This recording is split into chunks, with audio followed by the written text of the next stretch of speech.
Ensemble, nous avons appris bien mieux que dans les livres. Ensemble, nous avons compris qu'il faut aimer pour vivre.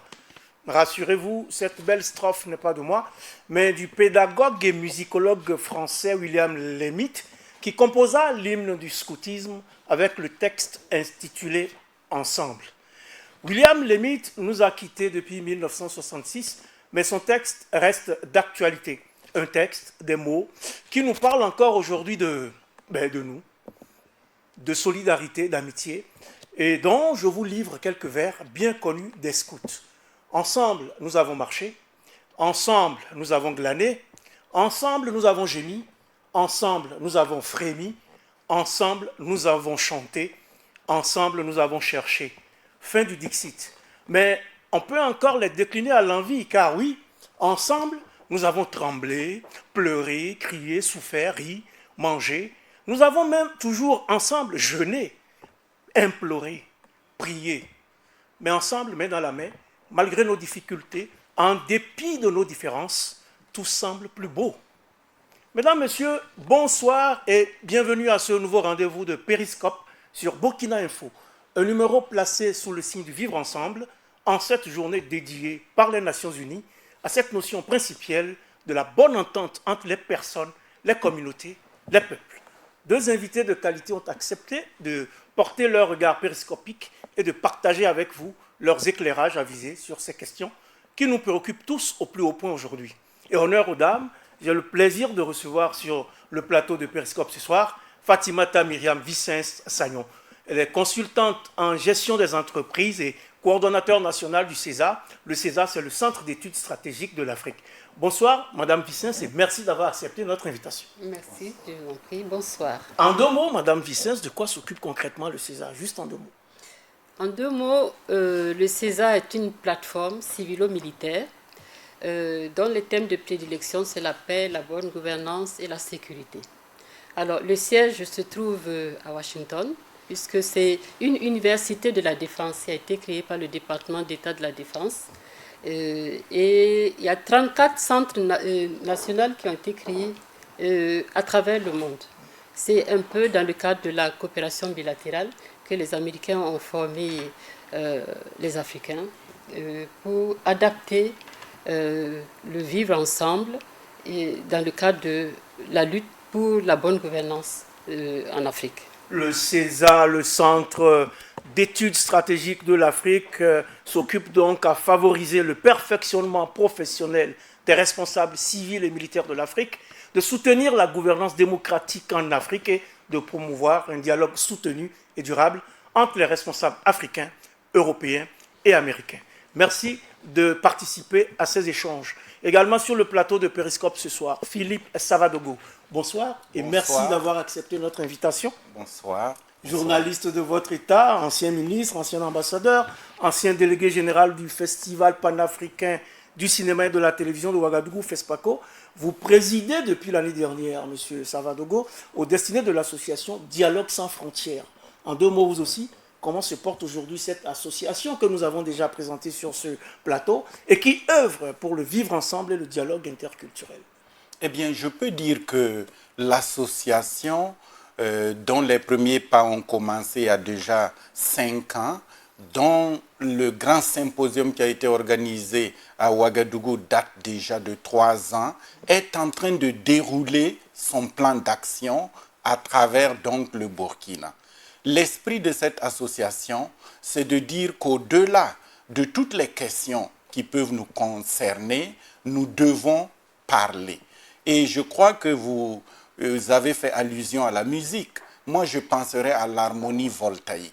L'harmonie voltaïque disait il y a près de 30 ans que nous sommes tous unis dans un même pays avec des nationalités différentes.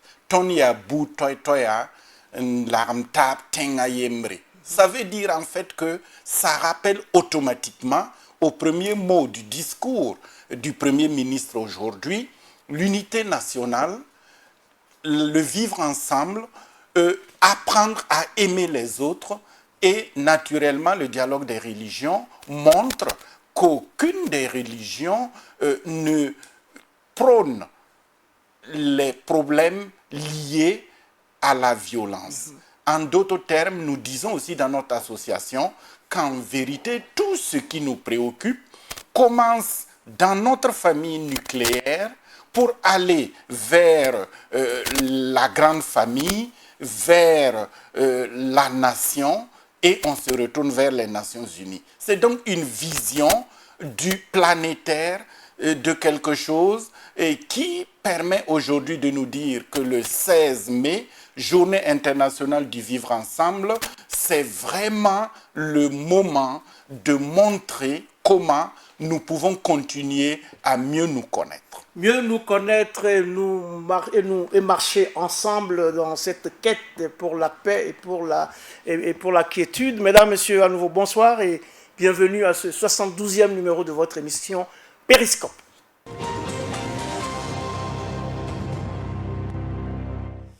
Depuis le 8 décembre 2017, les Nations Unies ont décidé de consacrer le 16 mai de chaque année à une réflexion et à des actions sur le vivre ensemble. Le vivre ensemble qui nous préoccupe donc aujourd'hui. Cette déclaration qui a été présentée par l'Algérie instituant la journée internationale du vivre ensemble dans la paix a été adoptée par consensus à l'unanimité des 193 membres des Nations Unies. Une journée qui vient sans doute à point nommé au moment où le vivre ensemble, justement, est fortement menacé dans divers pays, et notamment au Burkina Faso. Burkina, vivre, lutter et gagner ensemble contre les extrémismes, c'est le thème que je vous propose pour les échanges de ce jour. Mais déjà, comment avez-vous vécu cette journée dédiée au vivre ensemble, Madame Vicens? Je vais commencer par dire que vivre ensemble, ça ne se décrète pas. Ça s'apprend. Vivre ensemble, ça se cultive. Cette journée, si je peux m'exprimer ainsi, est une journée qui est la bienvenue parce qu'elle est essentielle. Il faut qu'on se le rappelle. Normalement, on n'avait pas besoin d'une telle journée.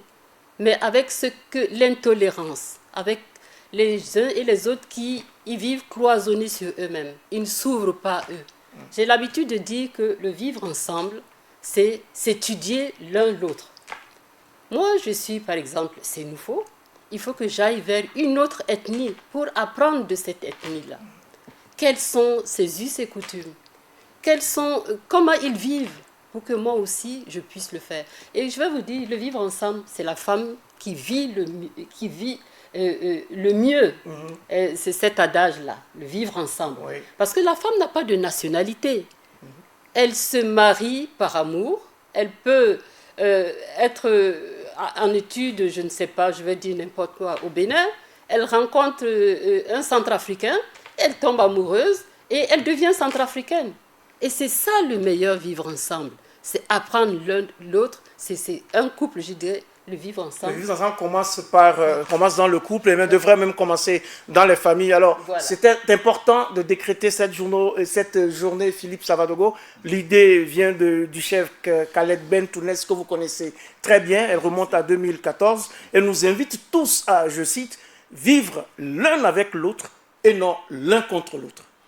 Absolument. Vous savez, le cheikh Bentounès est un grand érudit africain, algérien donc de nationalité, qui travaille depuis plusieurs années afin que l'on puisse expliquer, comme on le dit souvent en français facile, les questions qui peuvent être liées à la religion et à la tolérance. Et je pense que l'aboutissement aux Nations Unies de l'adoption de cette journée, à laquelle d'ailleurs le Burkina, dès les premiers moments, a soutenu le mouvement, montre que c'est un aboutissement heureux, mais surtout que le vivre ensemble, c'est être libre ensemble.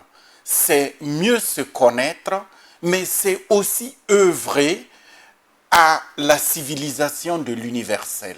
C'est aussi œuvrer à la dimension de cette convention de l'UNESCO sur la diversité culturelle, qui montre que nous devons protéger nos expressions culturelles, nous devons promouvoir ce que nous avons de plus valeureux.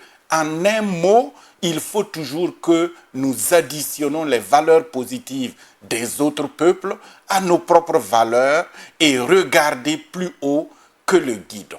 Regardez plus haut que le guidon parce que cette journée elle était importante. Elle vise à mobiliser, je cite, les efforts de la communauté internationale en faveur de la paix, de la tolérance, de l'inclusion, de la compréhension et de la solidarité. Fin de citation. Alors, Madame Vicens, cette journée participe à ce que les uns et les autres apprennent à davantage se connaître, mais surtout à effacer les barrières et à gommer les extrémismes qui nous assaillent aujourd'hui. Effectivement. Si on ne gomme pas les différences, si on n'apprend pas l'un de l'autre, nous sommes obligés, nous sommes condamnés à vivre ensemble dans un même pays. Il y a une soixantaine d'ethnies dans ce pays-là.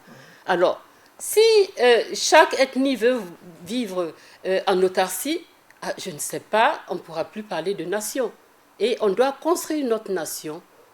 C'est pourquoi j'aime un peu citer le président Sankara qui avait dit « Apprenez, vous connaissez le Dioula, apprenez le Mouré ou apprenez le Fulfulde ». Je crois que dans un premier temps, il nous a demandé à chacun d'apprendre de l'autre.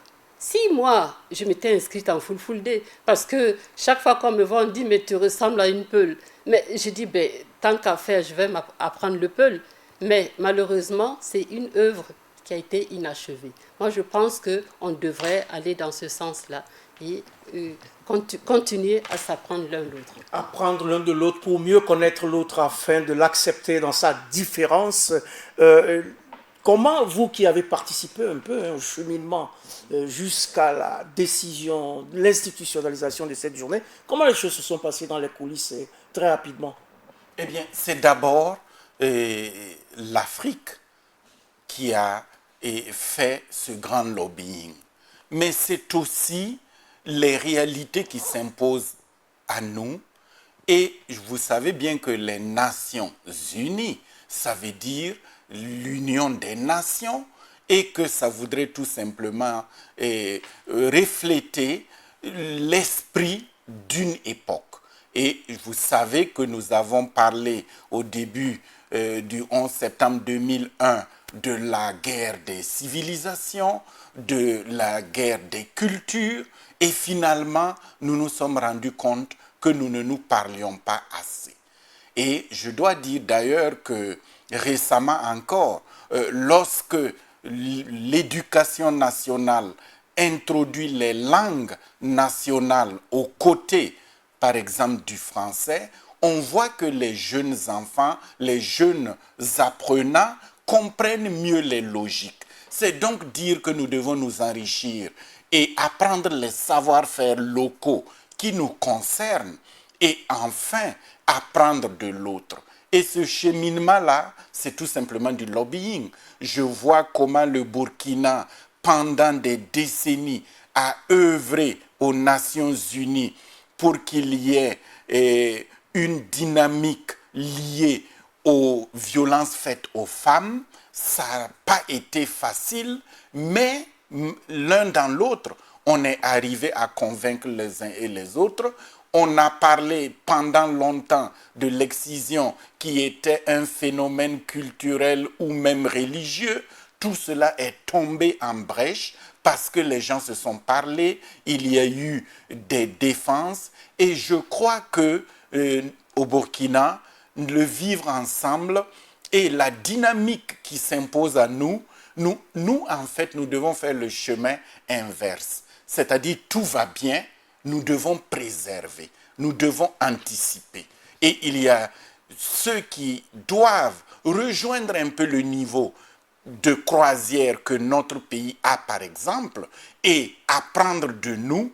Mais si nous tombons de Charybde en Scylla, nous risquons de faire ce qu'on appelle un bond en arrière. Voilà pourquoi c'est vraiment une question sociétale de notre siècle et ça doit commencer à l'école primaire, ça doit commencer à l'instruction civique et toutes ces questions qui ont été évoquées. Je pense que tout a été dit sur le vivre ensemble, tout a été dit aussi sur la méthodologie. Maintenant, nous devons dérouler un plan d'action. Dérouler un plan d'action, Madame l'a souligné tout à l'heure, on aurait dû ne pas instituer cette journée, ne pas en parler. On en parle aujourd'hui comme d'un slogan, alors que ce n'en est pas un.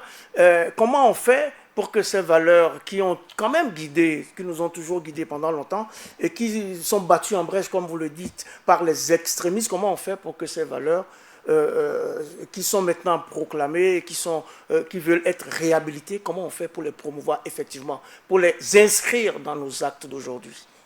Comment promouvoir le vivre ensemble? Voilà une question. Je vais me référer à un auteur que j'aime bien. Il dit que non, le métissage, l'avenir appartient au métissage. Et moi je dis, ce métissage-là, c'est une bonne répartition du travail au plan culturel. Nous avons les forgerons, ils ont leur métier, les tisserands, ils ont leur métier, les bouchers, ils ont leur métier. Et personne n'est, tout le monde doit intervenir pour qu'on vive de façon harmonieuse dans la société. C'est ça que j'appelle le métissage au plan culturel, sans oublier le métissage des races avec les mariages et tout ça. Alors, la solution pour le vivre ensemble, c'est qu'on doit respecter chacun dans sa dimension. Tout ce que vous faites, il n'y a pas de saut métier. Tout ce que vous faites, dans une entreprise, lorsque un maillon de la chaîne ne marche pas, l'entreprise peut en pâtir. C'est ce que j'aime dire aux agents de transmission. Vous allez transmettre un courrier important et vous l'oubliez quelque part, l'entreprise peut en pâtir. C'est ça. Ça fait partie des débuts de solutions. Il faut qu'on accepte à s'accepter l'un l'autre. Il faut qu'on respecte l'un l'autre, quel que soit le métier qu'on fait. On doit s'accepter et on doit se dire que tout le monde fait partie de la chaîne du vivre ensemble. Oui, il faut le faire, mais il ne suffit pas de dire qu'il faut le faire. Comment on fait pour y arriver? La célébration de cette journée intervient au moment où justement le Burkina a mal à son vivre ensemble. Que faire pour ramener la sérénité dans la maison? Eh bien, je dois dire que nous devons continuer les efforts entrepris et dire quelquefois qu'il y a tellement de moments de tristesse, on peut le dire ainsi, que nous célébrons. Ça peut être la dimension des funérailles, ça peut être la dimension des guerres mémorables, mais on peut aussi célébrer les gains et les valeurs africaines et les valeurs de l'amitié et les valeurs du vivre ensemble. En pensant par exemple à la fête nationale et où il y a toutes les nationalités, en pensant également au fait que l'on doit comprendre qu'aujourd'hui, la vision du monde, c'est une vision d'abord dans une grande communauté économique comme la CEDEAO, qui en fait rassemble les peuples de la boucle du Niger qui ont un caractère trempé et qui ont des valeurs qui peuvent se compléter. Je ne vais pas revenir à la parenté à plaisanterie qui de plus en plus est expliquée de manière dévoyée parce qu'il y a des codes. Et ces codes-là, nous avons par exemple, dans le cadre de l'éducation, les manuels scolaires rédigés par l'UNESCO et par la communauté économique de l'Afrique de l'Ouest qui en 7 langues, dont des langues burkinabées, qui montrent les b.a.-ba, par exemple, de la discipline, qui montrent les b.a.-ba du vivre ensemble, qui montrent simplement des b.a.-ba de la politesse et tout un ensemble de choses. Il y a aussi ce qu'on appelle la mobilité jeunesse. Vous avez tout à l'heure parlé de scoutisme, parlé d'âmes vaillantes, de cœurs vaillants. Dans la religion musulmane également, il y a des associations de jeunes qui sont pétris dans une dimension qui leur permettent de se retrouver.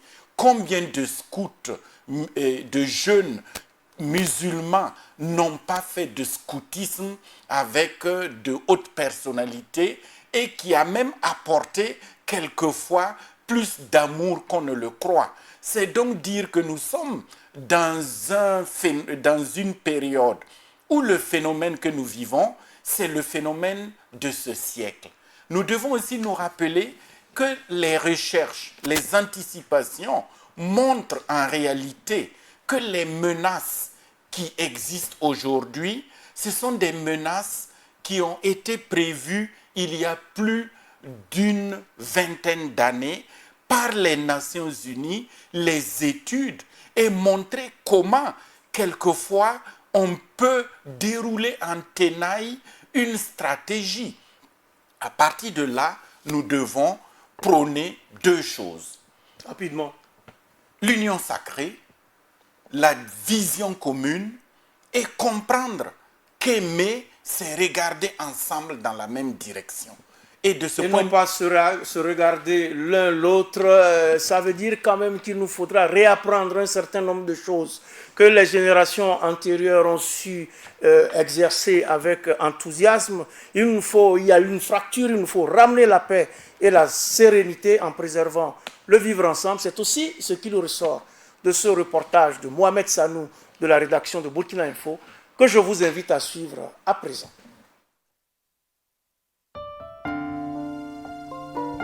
Unis dans la différence et la diversité.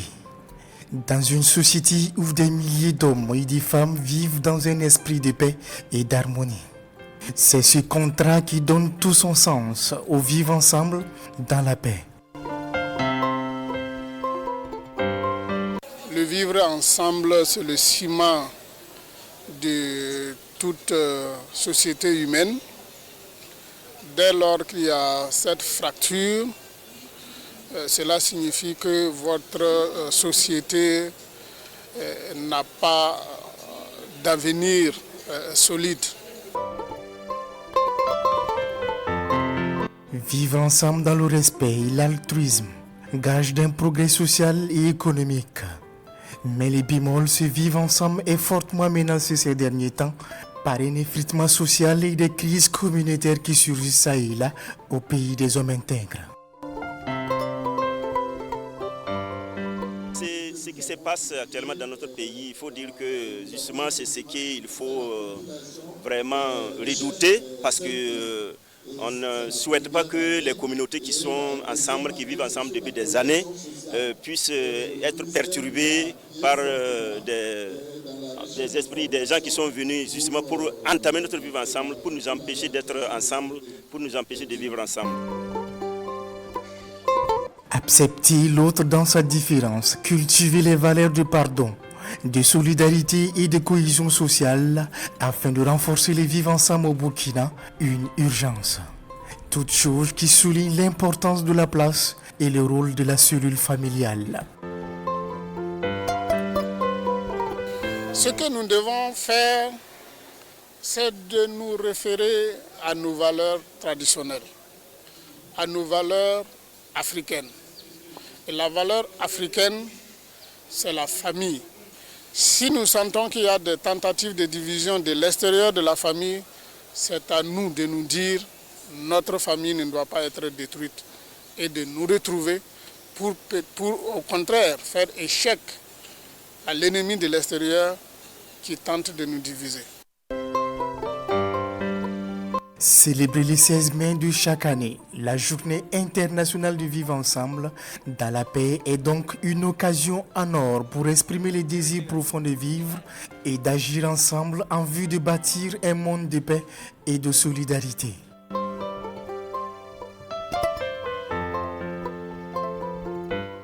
C'est le ciment de notre nation, c'est le ciment de notre humanité, principe de base exprimant les liens pacifiques de bonne entente qu'entretiennent des personnes, des peuples ou des ethnies avec d'autres dans leur environnement de vie ou leur territoire. Le vivre ensemble est donc au plus mal au Burkina. La preuve par Yirgou, Arkbinda, Dablo. Vous travaillez, Philippe Savadogo, avec les communautés, avez organisé d'ailleurs le 30 mars dernier à Tenkodogo une conférence qui a rassemblé leaders religieux, leaders des jeunes, leaders de femmes autour du thème Burkina Faso, face aux défis sécuritaires, renforcer la cohésion sociale. Qu'est-ce qui motive une telle initiative? Eh bien, ce qui nous motive à l'association Dialogue, c'est de revisiter les paradigmes. Lorsque nous sommes allés dans la cour du Dima de Tenkodogo et que nous avons vécu le cérémonial de salutation, nous nous sommes rendus compte que le protocole, la dimension du respect dans la cour du Dima, ce sont des protocoles très modernes et que nous avons depuis la nuit des temps. Lorsque nous sommes... Des protocoles modernes qui existent depuis la nuit des temps. Voilà, ça voudrait seulement dire que les savoir-faire locaux, les connaissances endogènes devraient nous permettre à nouveau d'expliquer aux jeunes le respect, par exemple, de l'aîné, du Coran, comme on dit, le respect de la mère, du père, et enfin, faire quelquefois comprendre aux gens qui sont venus d'endroits très différents qu'en réalité, on peut naître dans une dimension ou une nationalité différente et adopter les us et coutumes de la région. Je crois que Madame Vicence n'a pas dit elle a dit qu'elle est sénoufo, mais elle est née à Kaya. Elle parle le moré comme pas possible. C'est donc quelquefois nous permettre de comprendre que les questions et les réponses, c'est nous-mêmes qui les avons. Et je crois que dans le discours, par exemple, du Premier ministre aujourd'hui, lorsqu'on a parlé de la déconcentration, de la décentralisation, mais aussi du développement à la base, c'est en fait les réponses aux questions du Sahel aujourd'hui. Et nous, notre dynamique, c'est éduquer à la paix par le développement, mais aussi par la pédagogie. Et ces questions, ce n'est pas des questions nouvelles, ce ne sont pas des questions inconnues, mais nous essayons d'utiliser les philosophes, les savants, pour qu'ils nous apportent toujours de l'oxygène et que nous comprenons aussi que l'arbre à palabres, que les discussions dans la famille, c'est autant de valeurs. Je prends un dernier exemple. Rapidement.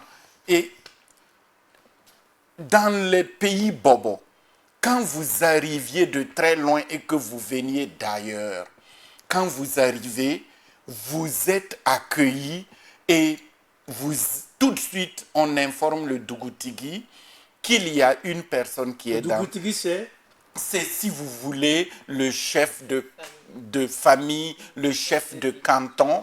Et c'est un peu partout au Burkina, même en pays Mossi, où quand un étranger... Ça ne se fait plus beaucoup maintenant. Ça ne se fait plus beaucoup parce que l'urbanisation aujourd'hui même nous rappelle qu'il y a quelque chose que nous devons revoir dans l'étude sociétale et dans les questions. Donc la modernisation nous a écarté un peu du vivre ensemble. Mais pas certainement, mais de la sécurité liée au vivre ensemble. Car la loi des ensembles, c'est quoi? Les ensembles, lorsqu'un élément de l'ensemble quitte les ensembles en commun, il y a trouble, il y a déstabilisation. Et c'est pour cela que nous devons être extrêmement vigilants à la cohésion de notre société, la cohésion sociale, à la rigueur que nous avions de par le passé lorsque nous voulons comprendre et connaître certaines choses et faire attention à tout. Et dans cette quête, les femmes ont un rôle important à jouer. Madame l'a souligné d'ailleurs tout à l'heure seulement.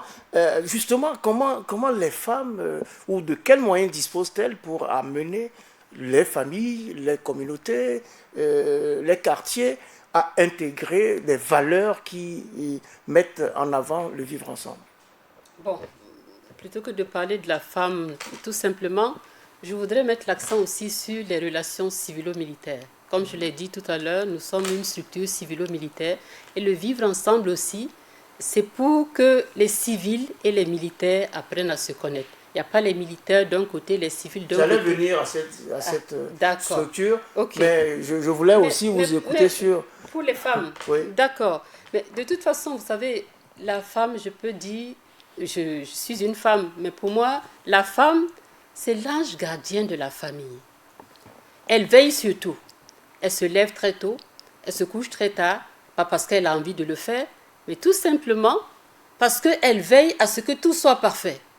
L'enfant doit aller à l'école, elle doit se préparer à l'avance pour que l'enfant soit bien habillé, qu'il parte à l'école et tout ça. Et quand il revient, il y a à manger, la maison est propre, le mari est content et tout le monde est content dans la famille. Et c'est pourquoi je la qualifie d'ange gardien de la maison.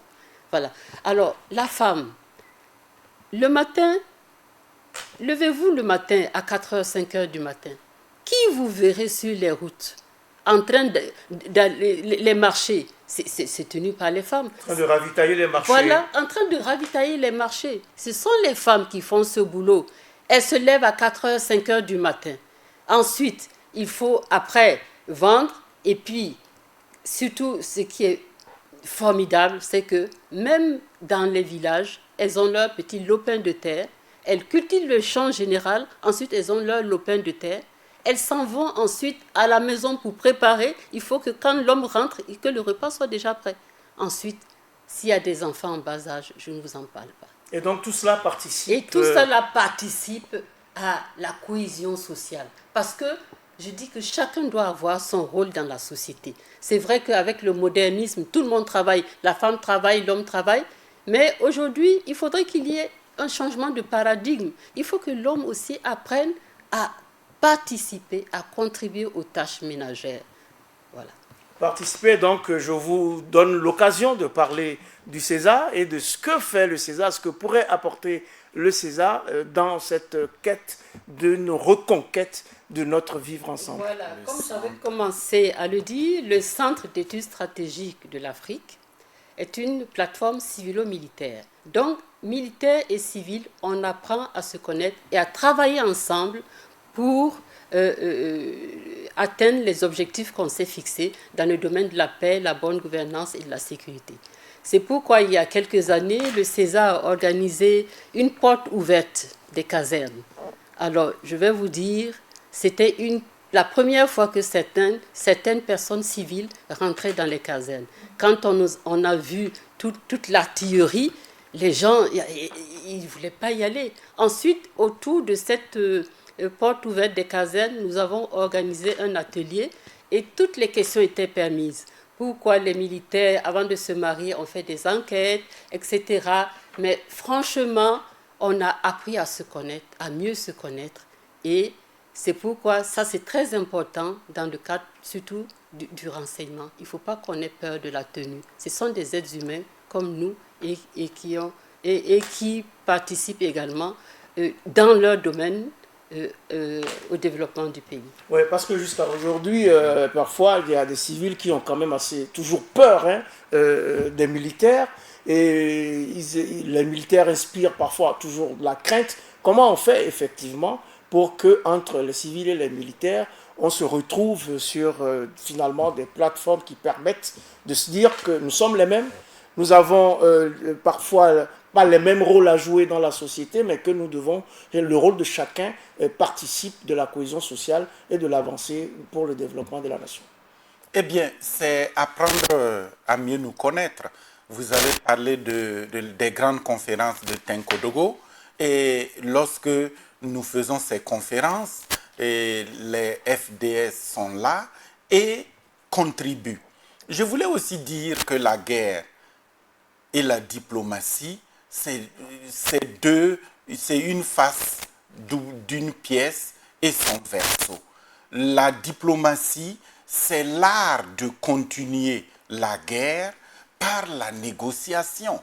Ça voudrait donc dire que nous sommes toujours liés par cette dynamique d'interaction et aussi cette dynamique de complémentarité. Et pour nous, effectivement, apprendre à connaître les métiers des uns et des autres, apprendre à se dire que toutes les pièces doivent jouer une musique harmonieuse, c'est autant comprendre qu'on a toujours besoin d'un plus petit que soi. Et cette journée, justement, du vivre ensemble, va questionner, par exemple, le genre sur le travail de la femme, la qualité que la femme peut apporter quand elle a une possibilité d'économiser et de dépenser, autant de choses qui doivent nous permettre de dire que nous devons vivre avec notre temps, que nous devons, par exemple, dans les conflits liés, par exemple, aux médiations, les conflits liés aux élections, les conflits liés à la réconciliation, les femmes ont toujours joué un grand rôle, mais que malheureusement, nous n'avons pas toujours compris et recherché à associer cette dynamique féminine-là, et que c'est autant de questions qui devraient nous permettre de comprendre que le vivre ensemble, ce n'est pas simplement un slogan, mais c'est aussi nous arrêter dans la bonne humeur et voir comment le 21e siècle peut encore avancer avec une vision commune et comprendre que c'est dans l'unité que nous devons atteindre les résultats et mieux connaître les dynamiques liées à ces règles élémentaires des questions de l'éducation des enfants, l'éducation civique, la discipline, et aussi renforcer la cohésion sociale avec une vision commune devrait nous permettre d'avancer dans nos pays du Conseil de l'Entente, dans nos pays de l'UEMOA, dans nos pays de la CEDEAO et plus tard, plus loin, vers l'Union africaine. Vers l'Union africaine, Philippe Savadogo a encore pointé le rôle de la femme, c'est important, et d'autant que cela nous renvoie aussi à l'éducation, et la femme, là aussi, a un grand rôle à jouer, notamment au niveau des cellules familiales. Oui, je voudrais d'ailleurs remercier son Excellence Philippe d'avoir mis l'accent sur... un peu, on a tendance à oublier la femme dans les opérations de maintien de la paix, dans tout ce qui est médiation. La femme, elle n'est pas là. Et pourtant, elle joue un peu ce rôle-là au niveau de la cellule familiale. Elle est un rôle de tampon. Et la société a fait en sorte qu'elle est obligée d'avoir un cœur apaisant. Quand il y a les familles où il y a des coépouses, même si vous ne le voulez pas, vous devez avoir un cœur apaisant et accepter. Tout ça, c'est dans le cadre du vivre ensemble, de faire en sorte que la famille soit épanouie. Voilà. Que la famille soit épanouie. Pour Germain Bitiou-Nama, directeur de publication du bimensuel L'événement, qui s'est exprimé sur la question dans le cadre de la série d'entretiens qu'a initié Burkina Info sur cette question-là. Donc, il faut également regarder ce qui se passe au niveau de la cellule de base de la société qu'est la famille. Je vous propose d'écouter Germain Bitiou-Nama dans cet élément. Le vivre ensemble a des problèmes aujourd'hui au Burkina. Vous voyez, on peut même élargir la question. Le vivre ensemble, ça ne se pose pas simplement au niveau communautaire. On peut descendre au niveau de la famille, au niveau du groupe, au niveau de la communauté. Et on peut même élargir ça au niveau de l'international. Vous savez qu'au niveau de la famille, de plus en plus, les familles sont éclatées. Et au niveau des groupes, on a effectivement des problèmes de compréhension au niveau des groupes également. Donc, pratiquement à tous les niveaux, nous avons des problèmes de vivre ensemble aujourd'hui. Alors, la question qui se pose, c'est de savoir diagnostiquer les raisons pour lesquelles le Burkina aujourd'hui est devenu autre chose que ce que nous l'avons connu, en quelque sorte. Après cela, après le diagnostic, il faut trouver effectivement les médications appropriées pour soigner le mal, parce qu'il y a véritablement péril en la demeure. Si on en est arrivé aux formes violentes de résolution des contradictions, où même la vie humaine est banalisée comme elle l'est aujourd'hui au Burkina, je crois que la situation est véritablement grave et mérite que l'on se penche véritablement là-dessus. Alors, évidemment, ce n'est pas un problème d'une personne, d'une famille, d'un groupe, d'une communauté. Il s'agit d'interpeller tout le monde, et à tous les niveaux, pour trouver effectivement, si c'est dans les foyers, il faut trouver le problème, parce que si dans le foyer aussi ça ne va pas, on a tendance à répercuter les problèmes de foyer à l'extérieur. Si c'est dans la société que le problème ne va pas, il faut justement trouver les raisons pour lesquelles ça ne va pas dans la société. Alors, si on écoute bien Germain Bitiu-Nama, directeur de publication du bimensuel L'événement, que je salue au passage, tout devrait commencer par la cellule familiale qui est la cellule de base de toute société. On doit donc commencer par cela. Comment appréciez-vous les propos de Germain Bitiu-Nama, Philippe Savadogo? Eh bien, je l'ai dit tout à l'heure, j'habite un quartier que j'aime bien qui s'appelle Kosodo. Kosodo, c'est les ruisseaux. Les ruisseaux doivent aller se jeter dans les rivières. Les rivières envoient l'eau aux fleuves et les fleuves les envoient à la mer. C'est pour simplement dire que dans la dynamique du vivre ensemble, nous devons renverser la pyramide. C'est-à-dire qu'une pyramide renversée devrait permettre que nous partons comme l'entonnoir et nous ouvrir à la planète, nous ouvrir à l'humanité. Il a aussi souligné quelque chose, la dimension de la recherche scientifique, la dimension des études sociologiques et sociétales devrait aujourd'hui nous permettre toujours, chaque fois que nous recherchons des solutions, de faire ce qu'on appelle des enquêtes sociologiques sur le terrain et apporter des dimensions. Et je crois que le grand symposium que nous allons organiser à la rentrée prochaine sur le vivre ensemble et la cohésion sociale, qui fait d'ailleurs suite à celui que nous avons organisé sur le dialogue des religions, devrait permettre à toutes ces couches de la nation à s'exprimer, à discuter et aussi à prendre des engagements. Et ces engagements existent. Ce n'est pas nouveau.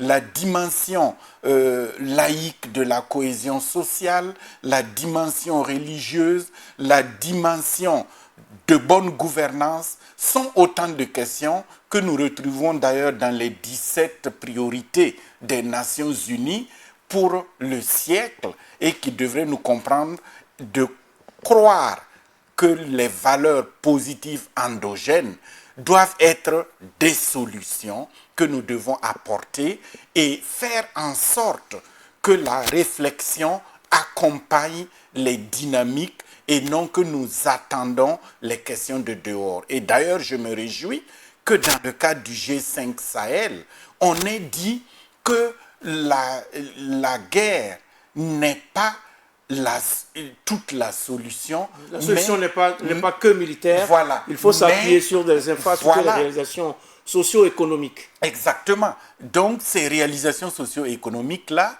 et si nous prenons les 5 doigts d'une main, il y a effectivement la solution militaire, mais les 4 autres sont des solutions connues, étudiées, qui existent et qui doivent être déroulées. Sauf qu'on attend toujours de voir se concrétiser, même petit à petit, ces solutions-là. Madame Germain Bitiu-Nama nous dit qu'il y a péril dans la demeure. Que fait-on? Il faut se mobiliser. Comment on crie le SOS? Oui, il a dit quelque chose que j'ai retenu. Il dit que s'il y a la crise dans la cellule familiale, il y a des risques qu'il y ait un effet de ruissellement dans la société. Exactement. Alors, il y a une ethnie qui m'a rapporté que dans les familles polygamiques, lorsque une femme accouche, elle donne son enfant à sa coépouse à élever. Alors, l'enfant qui grandit, il ne sait pas qui est sa vraie mère. Donc, il apprend à aimer une autre femme comme étant sa mère. sa mère. Voilà. Et ça, moi, j'ai beaucoup apprécié ça parce que ça évite un peu les compétitions. Vous voyez, dans les familles polygamiques, il y a beaucoup de compétitions. Quand l'enfant d'une femme arrive et que l'autre n'arrive pas, vous voyez, il y a des conflits internes qui naissent souterrainement et puis qui prennent beaucoup d'ampleur. Et ça, j'ai beaucoup aimé ça. Ça peut être une solution. Ça peut être aussi une piste. En tout cas, la situation est critique depuis quelque temps.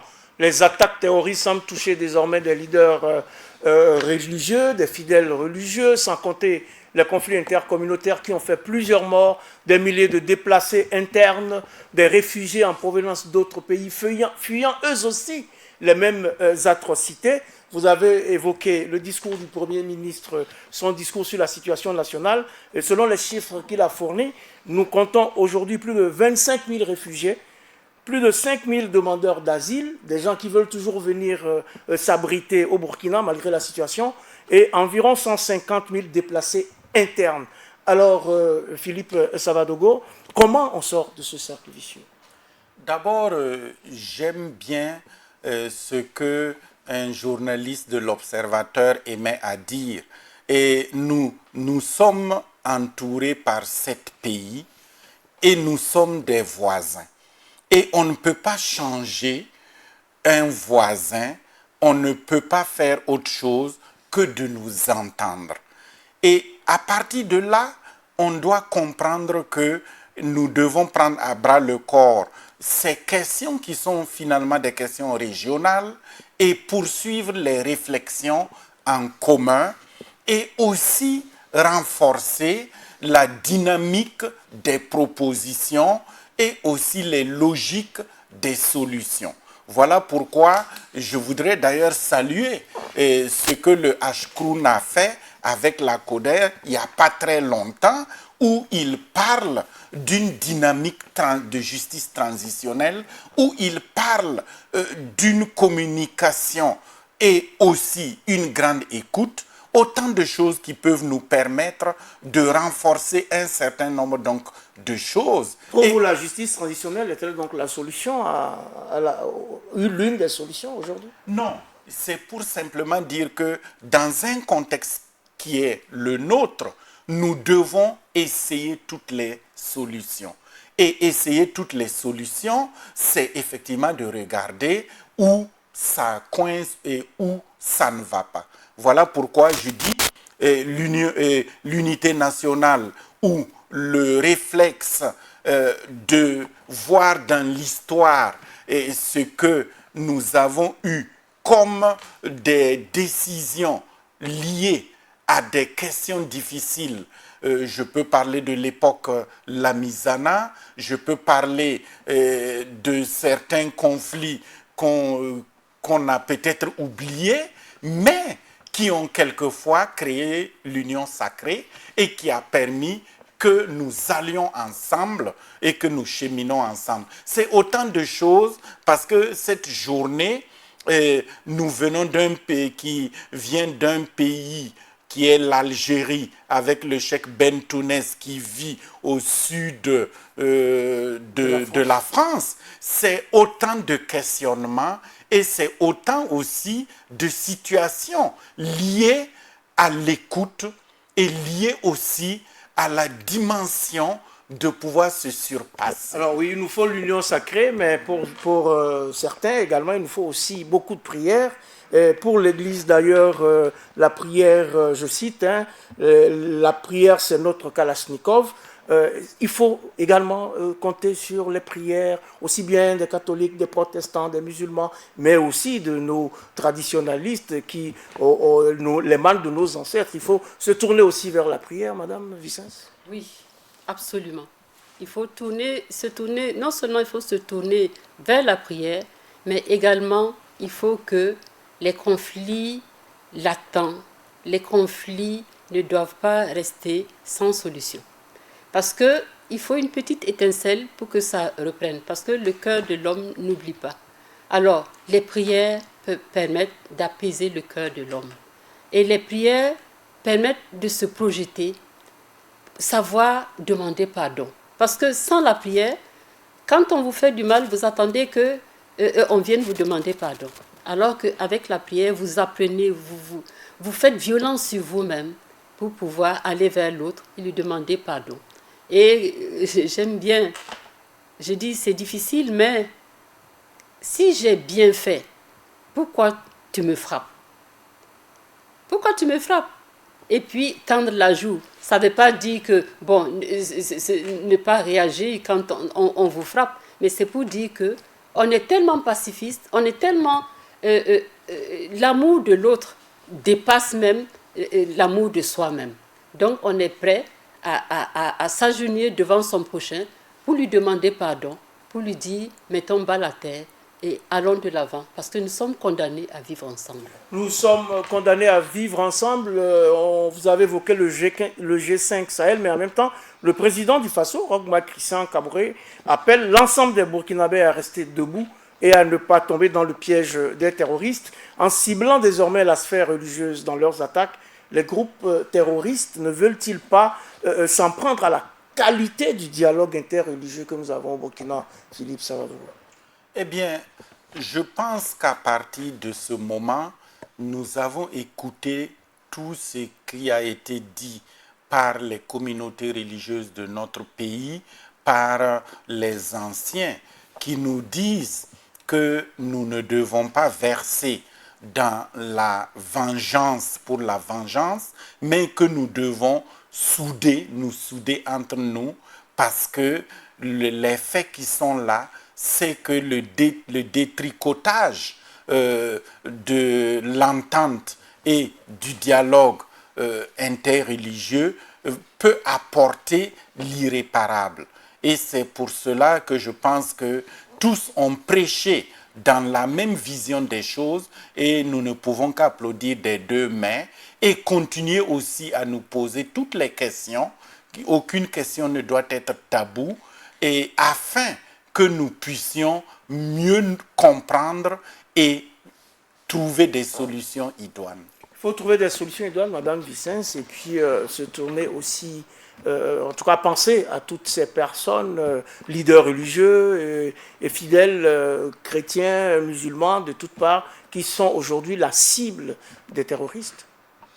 Oui, parce que ces terroristes, ils veulent créer tristesse et désolation dans notre pays. Et si nous-mêmes ne sommes pas assez solidaires, si dans les discours nous ne sommes pas, nous n'avons pas de discours de paix, ils vont nous avoir.